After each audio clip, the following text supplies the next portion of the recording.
l'aspect action concrète pour le Congo vous souhaite la bienvenue dans ce beau cadre. Nous voulons saisir cette opportunité pour pouvoir présenter au nom de l'association nos excuses pour les retards avec lesquels nous commençons cette cérémonie. Ce retard est dû naturellement aux aléas, aux impondérables, indépendants de notre bonne volonté. Une fois de plus, mea culpa.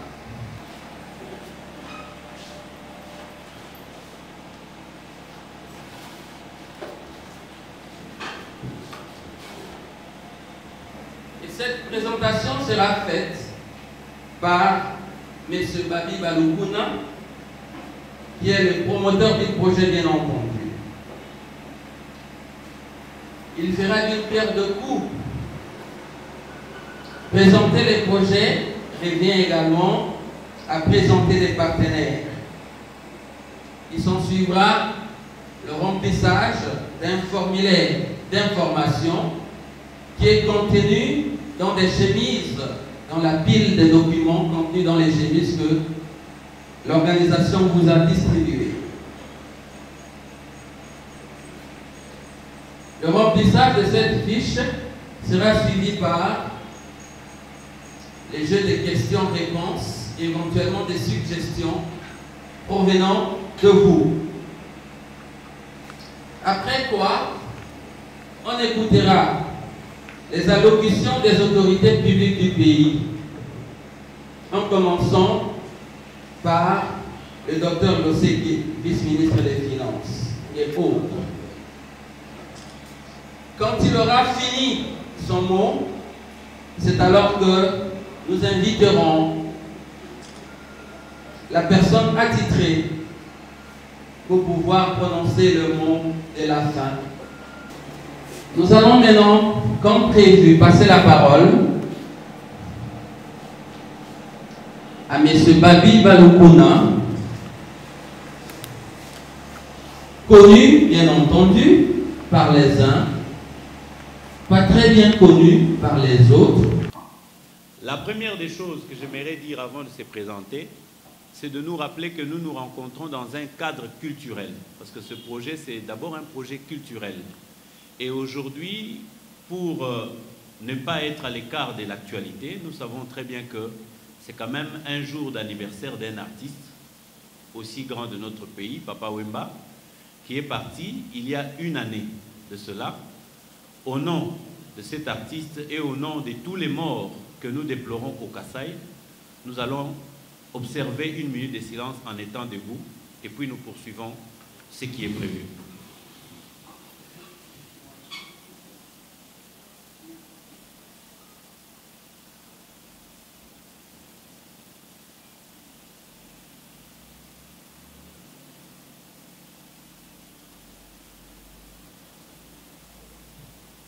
Merci.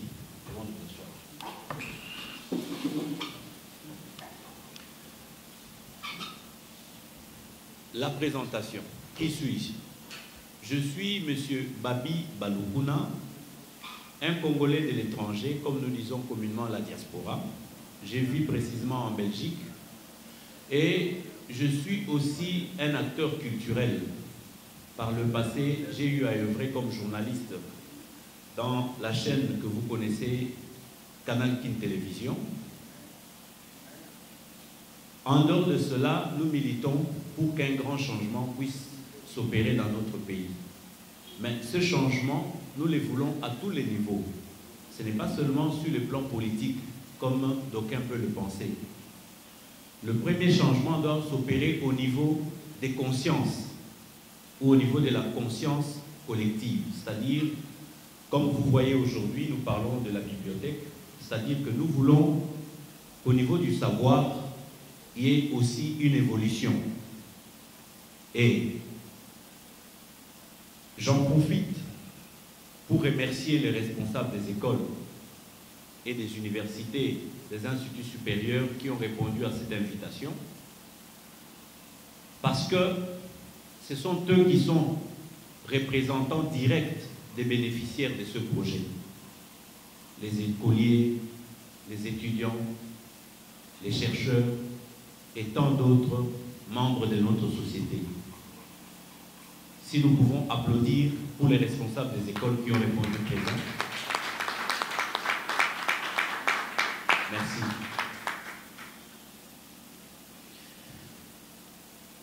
D'où est parti ce projet? Comment nous sommes-nous inspirés de ces projets? Nous présidons une association qui s'appelle Action concrète pour le Congo. Le protocole et le service que vous voyez ici, ce sont donc des membres de cette association que nous avons l'insigne honneur de présider. Entre 2009 et 2011, la dite association a eu à organiser une formation sur la citoyenneté.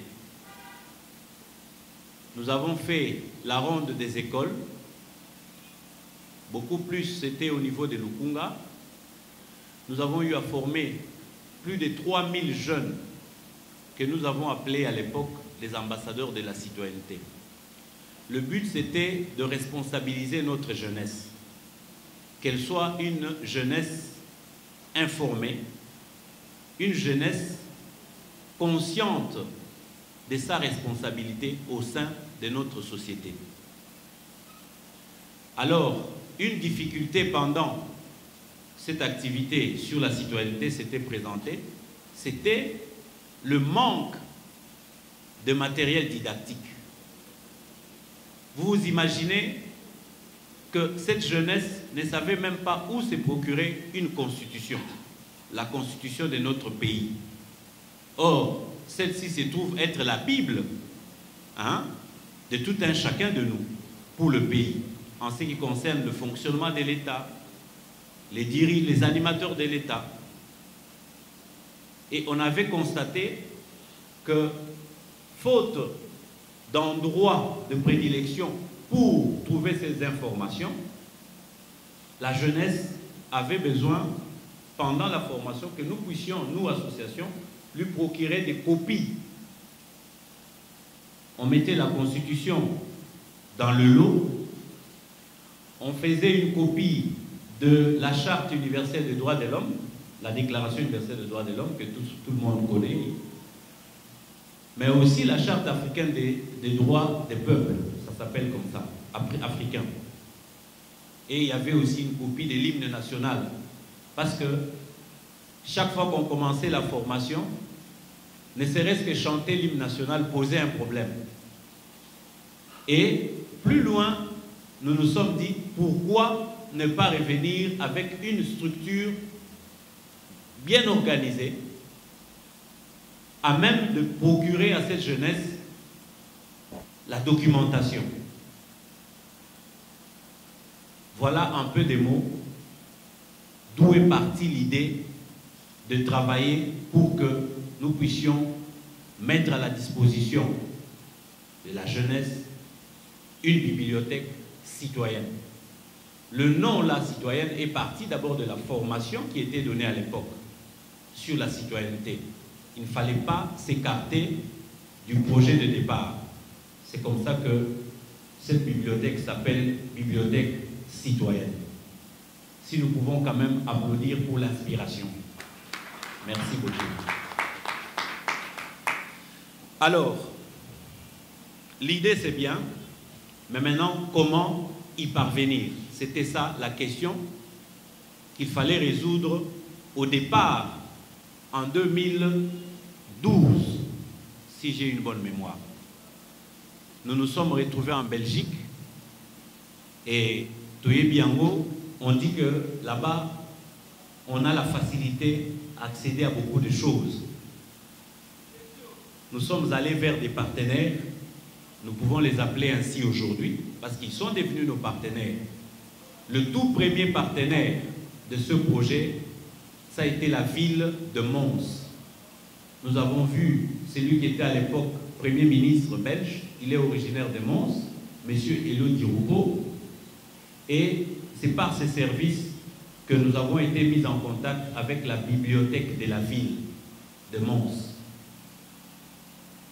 C'est là-bas donc que moi, votre humble serviteur, j'ai eu à faire un stage de 3 mois pour apprendre comment on gère une bibliothèque.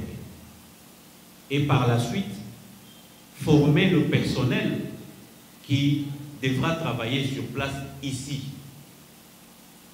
Et cette bibliothèque, j'ai cité la bibliothèque de Mons, nous a fourni à peu près 60 ou 70% de ce que nous disposons comme ouvrage au moment présent.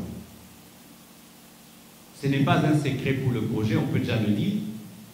Nous comptons plus de 150 000 ouvrages stockés depuis 2013 jusqu'à aujourd'hui à Mons. Nous avions attendu le moment opportun pour être sur place au pays et travailler avec les partenaires locaux.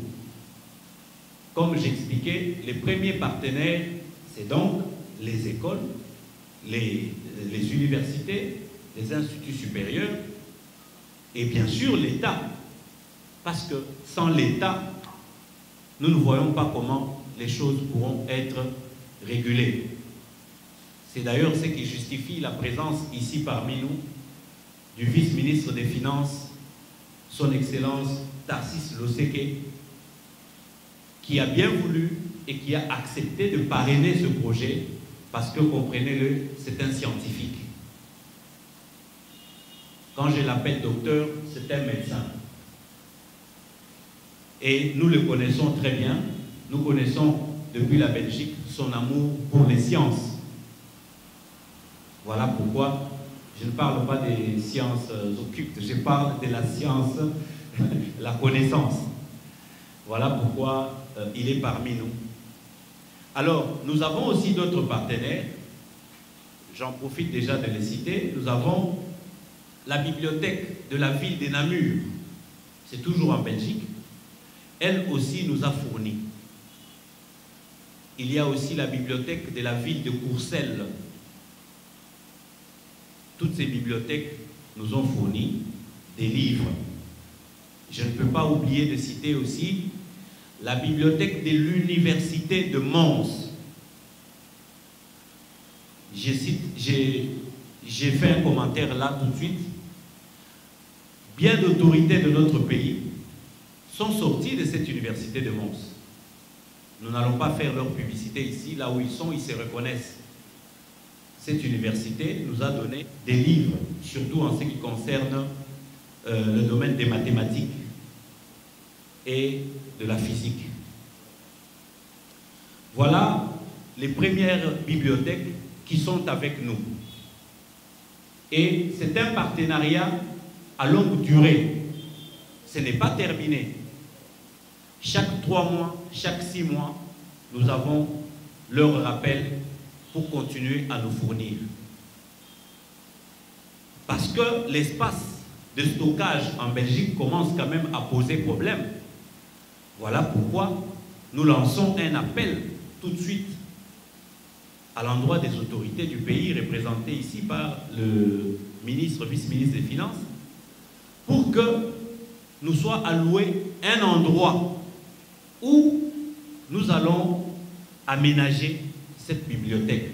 Que ce soit une bibliothèque moderne, comprenant beaucoup de services, comme j'ai eu à les voir pendant mon stage à la bibliothèque de Mons. Il y a plein de services dans ce genre d'entreprise. Et ces services, nous voulons bien qu'ils soient ouverts à nos jeunes, à notre jeunesse. Parlons des partenaires, parce que je suis dans le chapitre, et les invitations que chacun d'entre nous a eu à recevoir. Il y a un imprimeur qui a accepté d'accompagner le projet, qui est ouvert à travailler avec tous les partenaires, que ce soit le tout premier, la bibliothèque citoyenne, mais aussi les écoles qui seront avec nous dans le projet. Je cite en premier M. Julie Dienda, qui représente Adley Image. Il peut se lever et on applaudit pour lui aussi.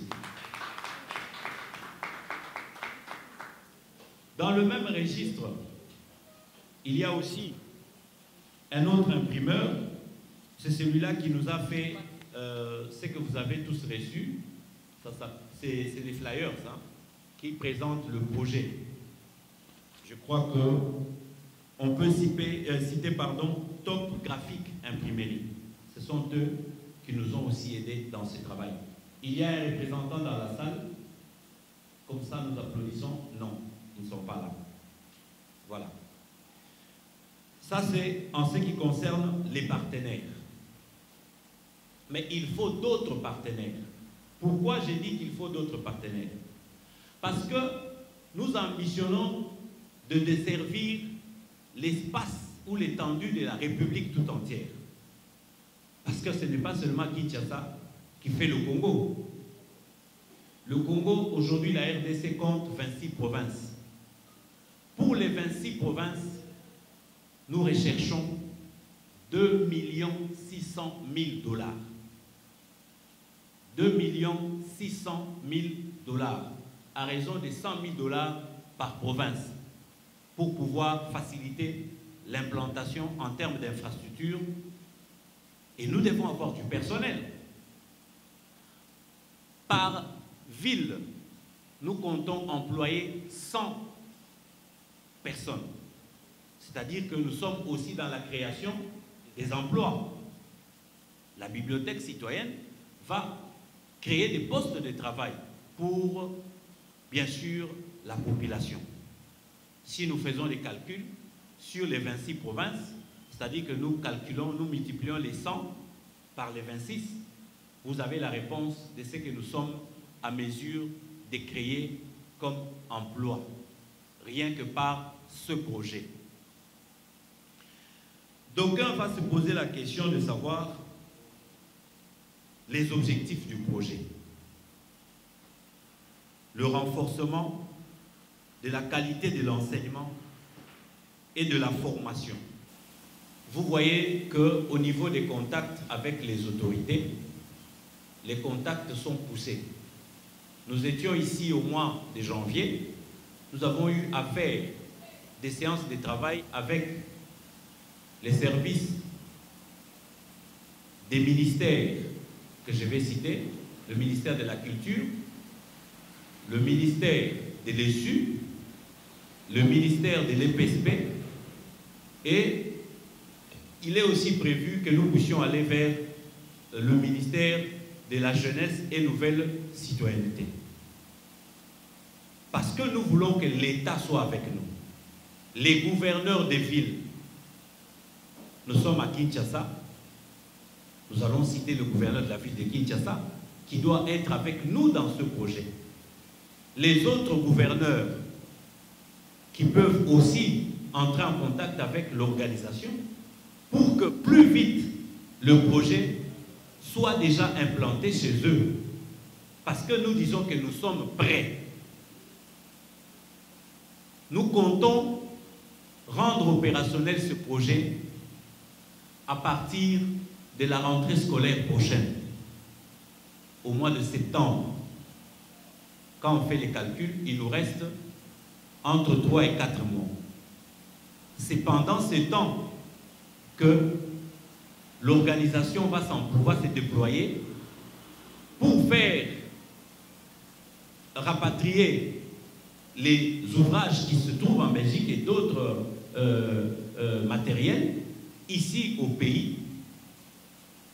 C'est-à-dire, nous aurons besoin des exonérations.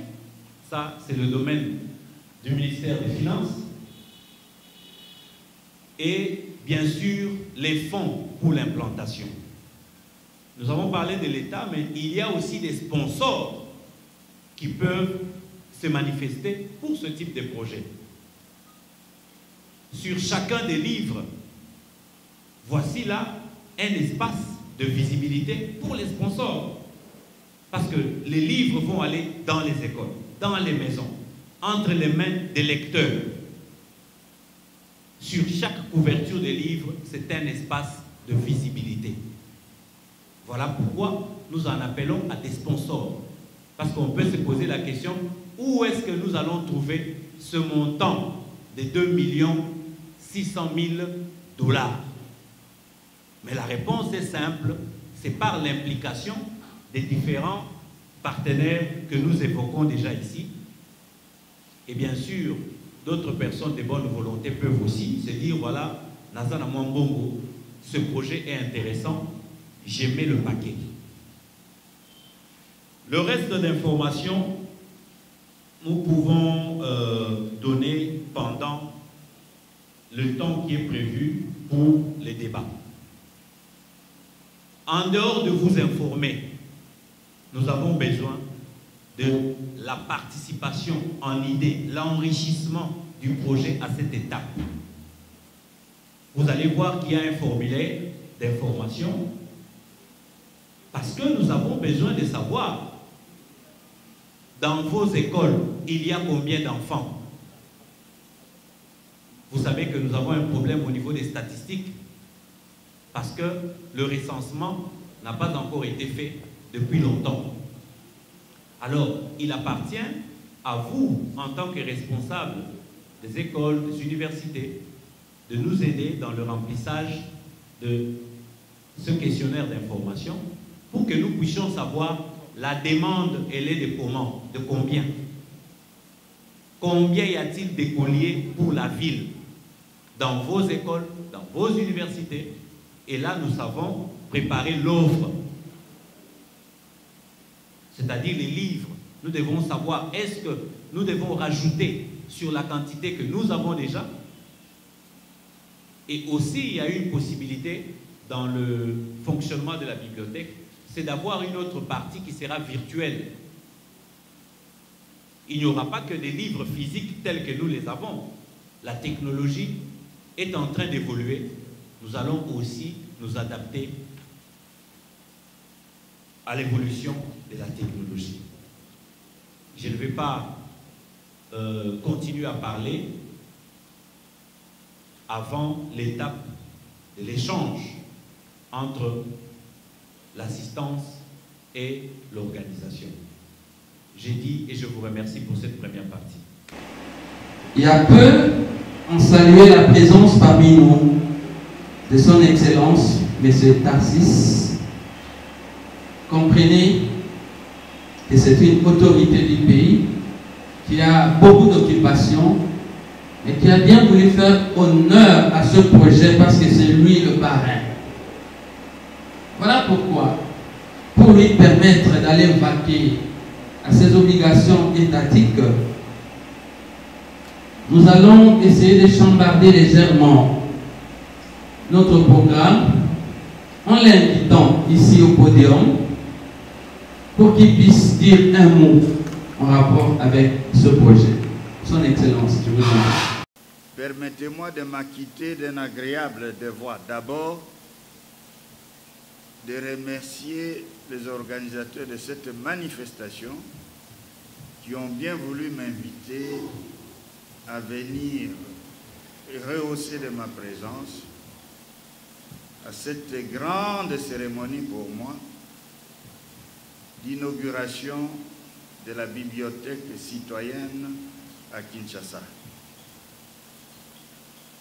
Je voudrais vous dire combien était ma joie lorsque mon jeune frère Babi Balukuna m'a présenté ce projet, d'abord à Bruxelles et ensuite ici à Kinshasa, un projet qui est d'une haute importance pour la culture congolaise, d'abord pour la jeunesse et ensuite pour tous les citoyens de tous les âges.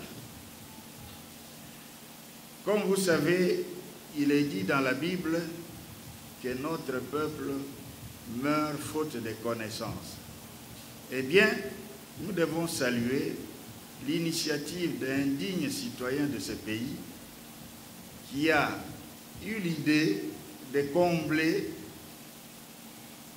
ces déficits dans le domaine de la culture par le manque d'une bibliothèque valable aussi bien à Kinshasa qu'à l'intérieur du pays.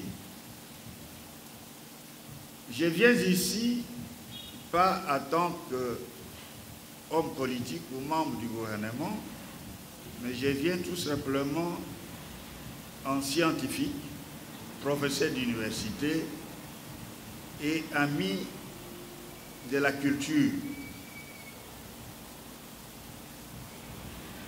Nous qui avions connu une certaine époque dans ce pays, que nous pouvons qualifier de la bonne époque, depuis le collège, si pas depuis l'école primaire, nos enseignants, les abbés, les prêtres, avaient l'habitude de nous imposer la lecture.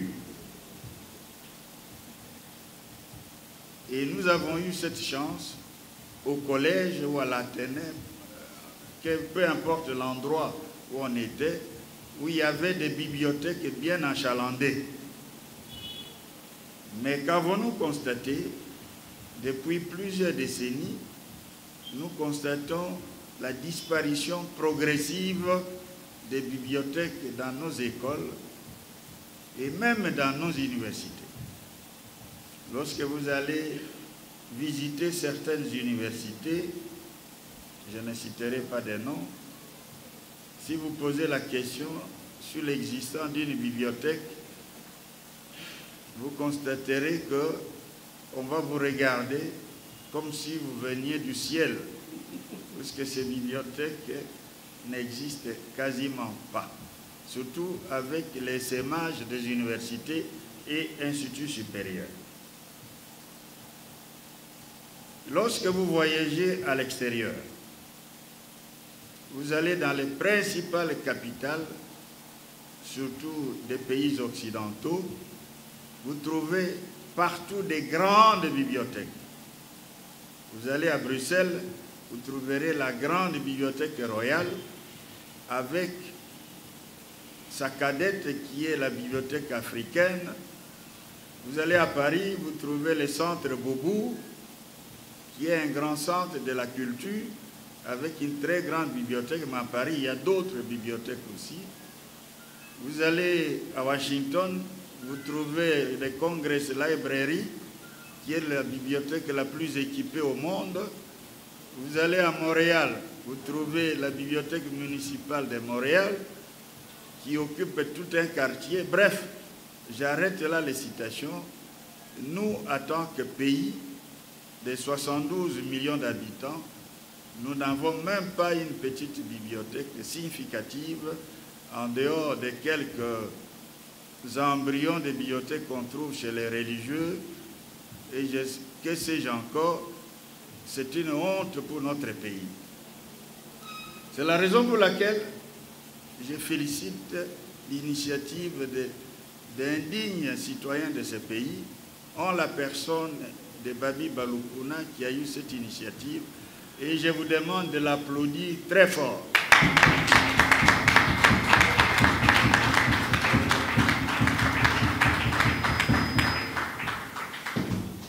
Lorsqu'il m'avait été demandé de parrainer ce projet, comme je vous ai dit, je l'ai accepté de tout cœur.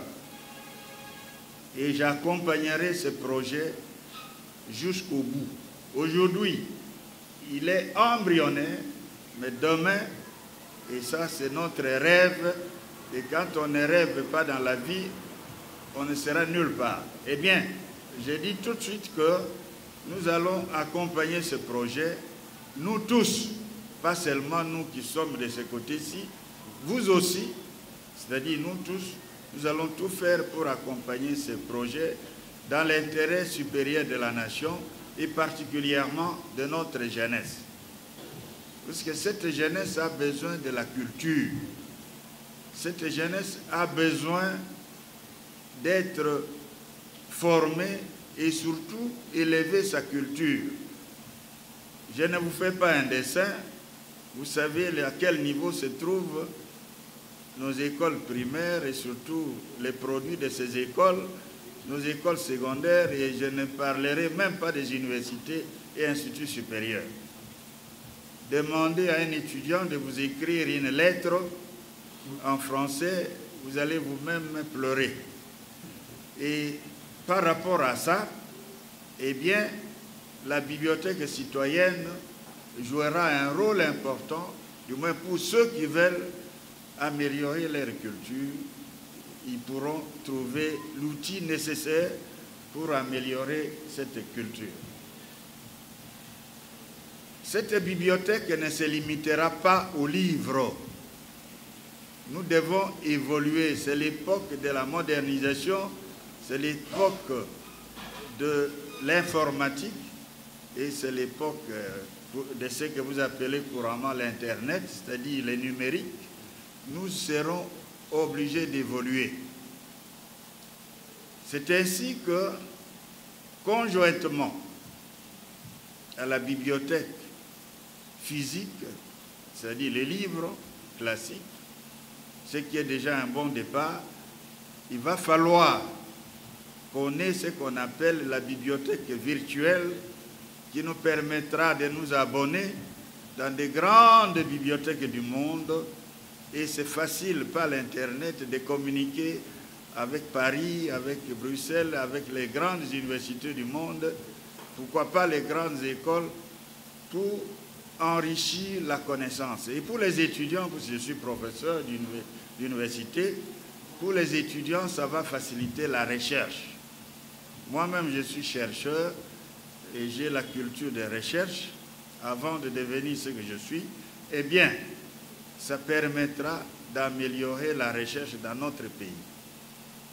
Il y a moyen de diversifier, indépendamment des objectifs que l'initiateur Babi Balukuna vous a décrits, indépendamment de ces objectifs, il y en a d'autres que nous avons évoqués qui restent dans le domaine peut-être du rêve, comme je l'ai dit, mais nous devons améliorer cette bibliothèque au fur et à mesure de l'évolution pour qu'elle puisse devenir un grand centre de la culture, un grand centre de la formation et aussi un grand centre d'évaluation.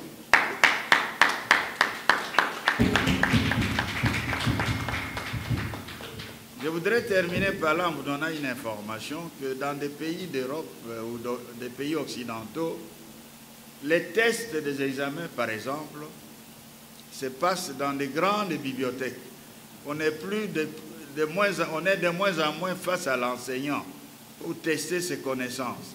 Cela se passe devant un ordinateur où vous, en tant qu'étudiant, pour passer l'examen, par exemple, l'examen de physique ou l'examen de géographie ou l'examen de médecine interne, on vous demande de prendre rendez-vous dans une bibliothèque qui est organisée.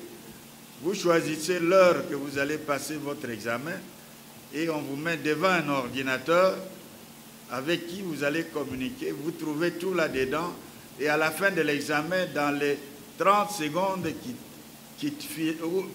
après lesquelles vous terminez l'examen, vous avez votre résultat qui ne change pas.